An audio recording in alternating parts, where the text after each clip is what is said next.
Le miel est l'or liquide qui adoucit nos vies. Mais vous êtes-vous déjà demandé comment il est obtenu en grande quantité sans perdre sa pureté? Dans cette vidéo, nous vous emmènerons dans les coulisses pour découvrir le fascinant processus de production du miel à grande échelle. Du travail infatigable des abeilles à la récolte et l'extraction industrielle, vous verrez chaque étape comme jamais auparavant. Comment les abeilles parviennent-elles à transformer le nectar en miel? Combien de fleurs doivent-elles visiter pour produire une seule goutte? Et surtout, comment est-il extrait et stocké sans perdre sa qualité? Nous vous montrerons les méthodes traditionnelles de récolte, l'incroyable processus de filtration et de stockage, et les secrets qui font de ce produit l'un des plus précieux de la nature. Attention, une fois que vous découvrirez l'effort derrière chaque goutte, vous ne verrez plus jamais le miel de la même façon. Restez jusqu'à la fin, car ce que vous découvrirez vous surprendra. Préparez-vous pour un voyage sucré et incroyable. Tout commence avec les véritables protagonistes de cette histoire, les abeilles ouvrières. Pour produire du miel, une seule abeille doit visiter jusqu'à 5000 fleurs par jour, récoltant le nectar avec sa trompe.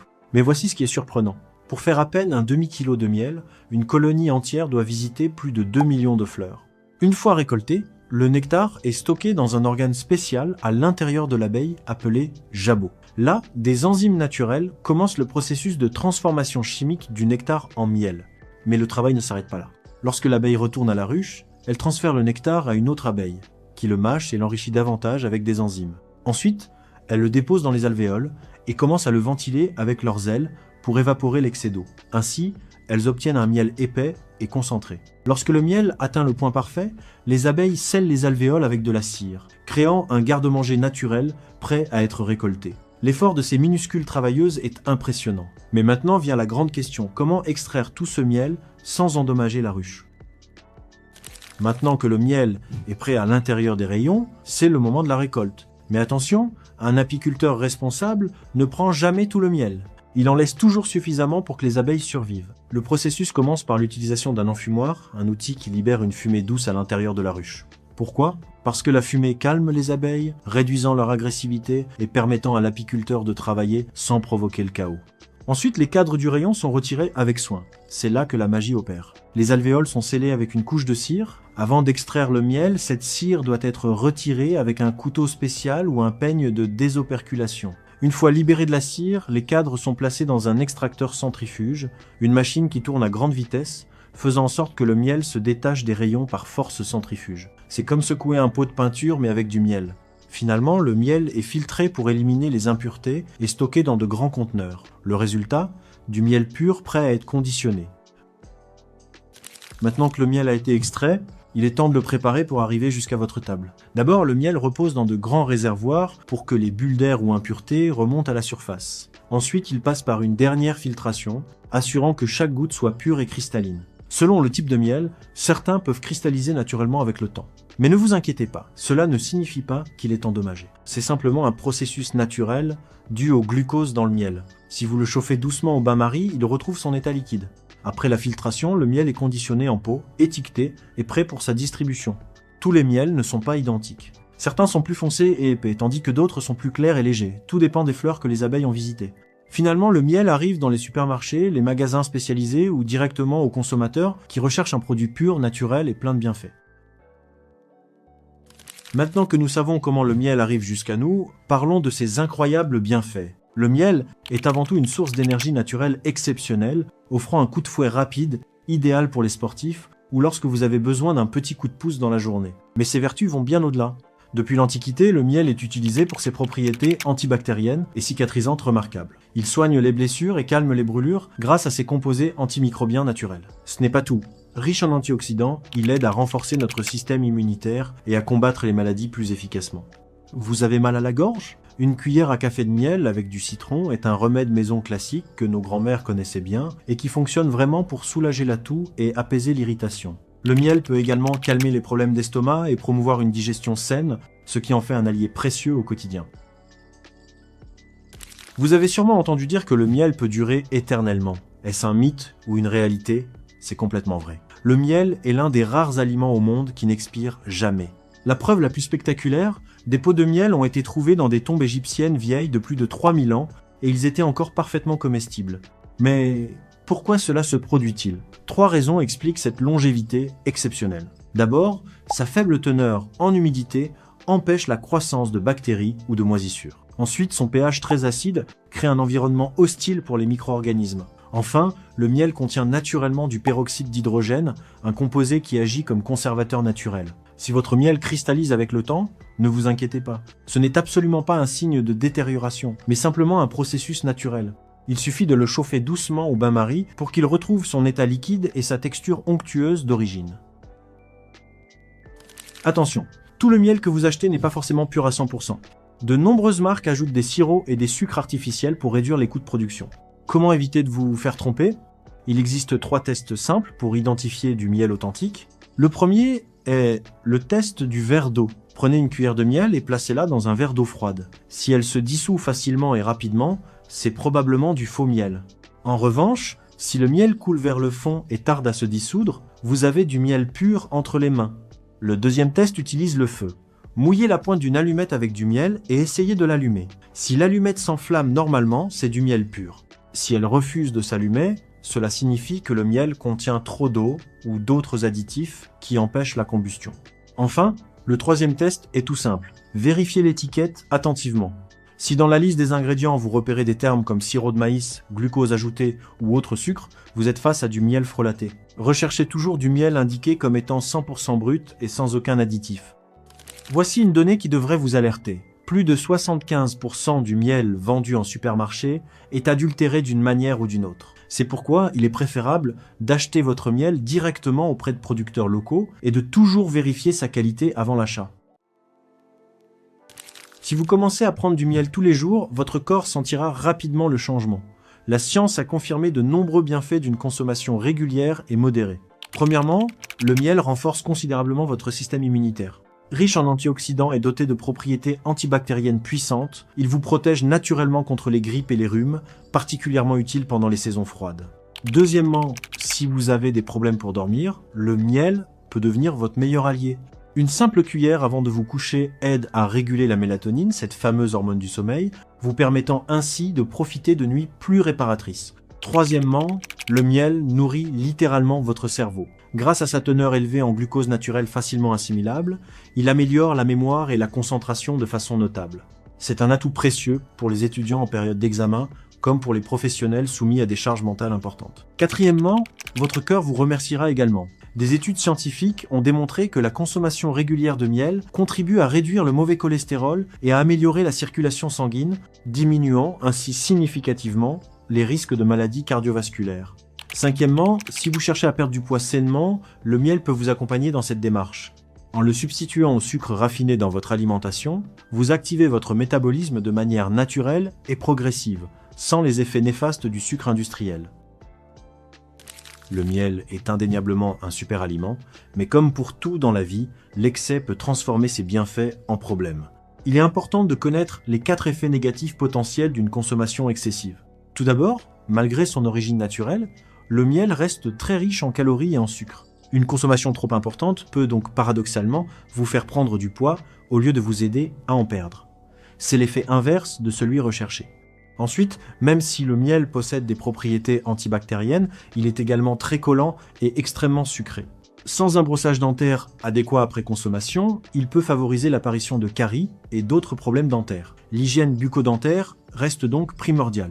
Troisièmement, les personnes diabétiques ou ayant une résistance à l'insuline doivent faire particulièrement attention. Bien que le miel soit effectivement meilleur que le sucre raffiné sur le plan nutritionnel, une consommation trop élevée peut néanmoins altérer dangereusement les niveaux de glucose dans le sang et provoquer des pics glycémiques. Enfin, une surconsommation de miel peut également causer des troubles digestifs désagréables. Ballonnements, gaz intestinaux et même diarrhée peuvent survenir si vous en abusez.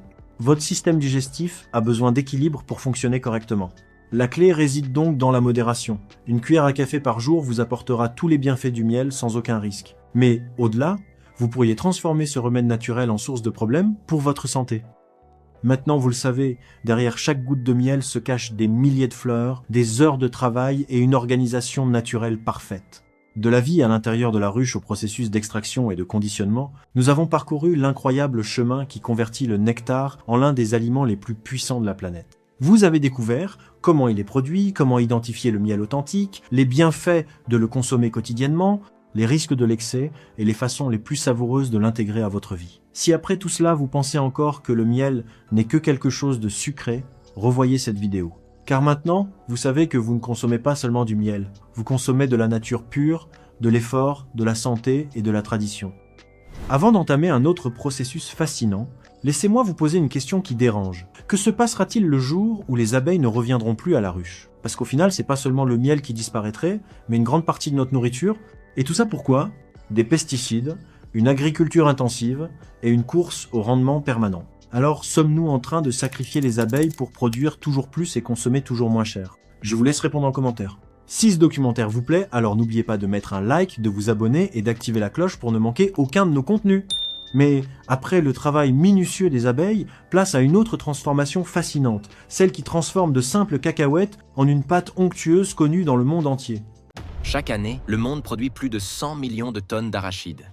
Mais ce qui fascine vraiment, c'est ce qui se passe ensuite. Vous êtes-vous déjà demandé comment ce petit grain enfoui sous terre finit transformé en plus de 3 millions de tonnes d'une pâte onctueuse dorée irrésistible?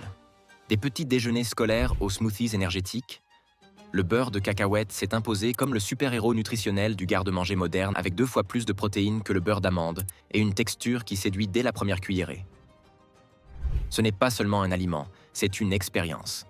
Mais ce qui fait de ce produit un phénomène global ne tient pas qu'à son goût. Tout se joue dans son procédé de fabrication. Comment torréfier des millions de kilos d'arachides sans perdre un gramme d'arôme? Quelle machine se cache derrière cette onctuosité stable qui ne se déface pas? Aujourd'hui, nous vous emmenons au cœur des usines qui transforment des tonnes d'arachides en cet or brun qui conquiert les palais aux 4 coins du globe. Préparez-vous. Ce que vous êtes sur le point de découvrir va vous ouvrir l'appétit. Avant de devenir beurre, tout commence sous terre. L'arachide n'est pas un fruit sec comme on le croit souvent. C'est une légumineuse. Et le plus fascinant, c'est qu'elle ne pousse ni sur des arbres ni sur des arbustes. Son fruit se développe dans le sol enfermé dans des gousses qui protègent sa précieuse graine. La plante d'arachide a besoin de 120 à 150 jours de climat chaud, d'un ensoleillement généreux et de sol bien aéré pour atteindre sa maturité. Après pollinisation, sa fleur jaune accomplit un mouvement unique dans le règne végétal. Elle s'incline vers le sol, s'y enfouit d'elle-même et lance la formation du fruit sous terre. Aujourd'hui, les champions de la production sont la Chine, premier producteur mondial suivi par l'Inde, le Nigeria, le Soudan et les États-Unis. Mais si l'on parle de beurre de cacahuète, un protagoniste s'impose. Les États-Unis, et en particulier l'État de Géorgie, qui fournit plus de 50% de la production nationale. Là-bas, cette légumineuse est à la fois une ressource économique vitale et un symbole culturel. La récolte s'effectue entre septembre et novembre lorsque les plantes montrent des signes de maturité. C'est alors qu'entrent en scène les digger shakers, de puissantes machines agricoles qui combinent coupe, soulèvement et retournement en une seule opération. Elles s'enfoncent dans le sol pour sectionner les racines. Puis, des bras mécaniques soulèvent et retournent délicatement les plantes, exposant les gousses au soleil pour un séchage naturel. Ce retournement est déterminant. Durant 3 à 5 jours, les arachides restent au champ, à l'air libre, ce qui réduit leur humidité de manière lente et uniforme, sans altérer leurs huiles essentielles ni leur saveur. L'échelle de l'opération impressionne. Une seule machine peut traiter 10 à 15 hectares par heure, extrayant littéralement des tonnes d'arachides en une journée. Et tandis qu'en surface tout semble chorégraphié, sous terre, les arachides révèlent leur trésor. Des graines dorées, prêtes pour leur métamorphose. Une fois récoltées et séchées au soleil, vient l'étape critique du transport. Ce n'est pas un simple trajet du champ à l'usine. Chaque détail est calibré pour préserver la qualité. Après les jours de séchage, d'énormes camions à trémies arrivent en bordure des parcelles. Les arachides sont chargés par convoyeurs et élévateurs hydrauliques, assurant un flux continu sans briser les gousses. Chaque camion en emporte 20 à 30 tonnes par voyage vers les centres de collecte ou directement vers les usines de transformation. Mais avant d'intégrer la ligne de production, le stockage joue un rôle clé. Ces centres utilisent des installations à climat contrôlé, où température et humidité sont réglées pour éviter les moisissures et préserver les huiles naturelles de l'arachide. Chaque lot est analysé par capteur d'humidité. S'il dépasse 10%, il rejoint des chambres de séchage industrielles maintenues entre 35 et 40 degrés Celsius pendant 24 à 48 heures. L'objectif n'est pas seulement de sécher plus, mais de sécher mieux de façon homogène et délicate, sans altérer ni le goût ni la structure. Ensuite, les arachides sèches passent en entrepôt réfrigéré à 10 à 15 degrés Celsius et 65% d'humidité relative. Dans ces conditions, elles se conservent 3 à 6 mois sans perdre leur fraîcheur, prêtes pour la transformation. À chaque étape, chiffres, seuil, durée, tout est pensé pour qu'au moment de torréfier et moudre, l'arachide soit au point. Dès que le stock est prêt, cap sur l'usine. Ici commence une transformation méthodique, où nettoyage et tri distinguent un produit ordinaire d'un produit d'exception. Tout démarre en réception, où les arachides sont déversés sur de larges convoyeurs qui les acheminent vers des tamiseurs vibrants. Ces plateaux, oscillant à 300 à 500 vibrations par minute, éliminent poussière, terre, cailloux et coques brisées. Vient ensuite la décortiquage, une combinaison d'air comprimé, 5 à 8 bars, et de rouleaux ajustés, retire précisément les coques externes sans abîmer les grains. À mesure que les coques se séparent, elles sont aspirées par de puissants ventilateurs industriels, ne laissant sur la bande que des amandes intactes. Et ce n'est pas fini. Entre en scène la tri-optique haute vitesse. Caméras et capteurs scannent jusqu'à 5000 grains par minute. Le moindre arachide fendu, piqué ou hors tolérance est détecté instantanément puis éjecté par microjets d'air d'une précision millimétrique. Et quand on croit que tout repose sur les machines, arrivent les experts. Des opérateurs aguerris, à l'œil exercé, qui effectuent un dernier contrôle manuel et retirent les défauts imperceptibles. Ce qui reste, les meilleurs arachides, propres, entières, uniformes, prêtes à devenir l'une des crèmes tartinables les plus appréciées de la planète. Avant que ces graines dorées ne se changent en onctueuses gourmandises, une question. Appréciez-vous ce voyage au cœur de l'industrie alimentaire? Si oui, un like et un abonnement vous permettront de ne manquer aucun prochain documentaire consacré aux coulisses des aliments que vous aimez. Place maintenant à l'étape la plus aromatique, la torréfaction. Avec des arachides parfaitement sélectionnés, s'ouvre l'une des phases cruciales et délicieuses. Elle ne se contente pas d'intensifier le goût. Elle éveille les huiles naturelles et signe le profil aromatique du beurre de cacahuète. Les grains sont envoyés dans de grands tambours rotatifs où ils torréfient entre 160 et 177 degrés Celsius pendant 25 à 30 minutes. Chaque graine reçoit un chauffage uniforme qui active ses composés volatiles. Ce parfum reconnaissable de cacahuètes fraîchement grillées. En prime, la torréfaction élimine l'humidité résiduelle et laisse une pellicule croustillante en surface. À la sortie, les arachides passent immédiatement au dépelliculage. Un mélange de jets d'air à 6 à 8 bars et de rouleaux finement rainurés détache les peaux sans blesser l'intérieur. Sur une bande vibrante, un système d'aspiration de haute puissance retire toute trace de pellicule. Résultat, un arachide propre, grillé, brillant, presque prêt pour sa métamorphose finale. Mais avant la pâte, un second tri optique garantit l'absence totale d'impuretés ou de défauts. Seules les amandes irréprochables poursuivent vers le cœur du procédé, la mouture. Dans cette étape, les arachides entrent dans des broyeurs haute capacité où des arbres d'acier tournent jusqu'à 3000 tours par minute. La friction intense brise la graine et libère son huile naturelle. Ce qui en sort, une pâte dense et brillante, d'un doré profond, à la texture incroyablement crémeuse. Un moment presque magique. C'est ici que l'arachide cesse d'être graine pour devenir légende. Après l'obtention de cette pâte 100% arachide grillée, vient l'étape où chaque marque imprime sa signature, le mélange des ingrédients. Dans d'énormes cuves mélangeuses, la pâte est agitée en continu pendant qu'on ajoute, en proportion exacte, des composants soigneusement pesés. Une pincée de sel pour exalter les saveurs, une touche de sucre pour l'arrondi, parfois des huiles végétales pour une onctuosité plus soyeuse. Dans certaines variantes, on incorpore du miel, du cacao ou des éclats d'arachide pour une version crunchy. Rien n'est laissé au hasard. Chaque ingrédient est dosé par des balances électroniques reliées à un système central, garantissant qu'un lot ait exactement le même goût que le précédent. La mélange est ensuite légèrement chauffée entre 71 et 82 degrés Celsius, non seulement pour fondre les saveurs en une texture lisse et homogène, mais aussi pour sécuriser le produit en réduisant la charge microbienne. Quand le mélange atteint son point idéal, le beurre de cacahuète est transféré via des tuyauteries isolées vers la zone de conditionnement automatique.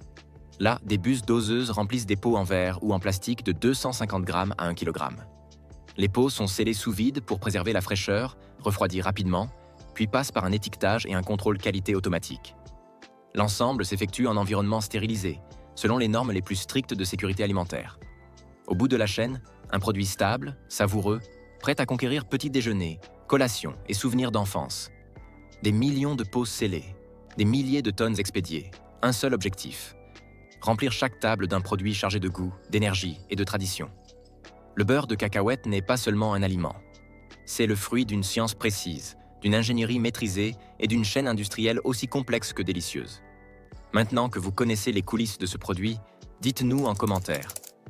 Quelle autre fabrication souhaitez-vous voir dans un prochain épisode? Si ce documentaire vous plaît, alors n'oubliez pas de mettre un like, de vous abonner et d'activer la cloche pour ne manquer aucun de nos contenus.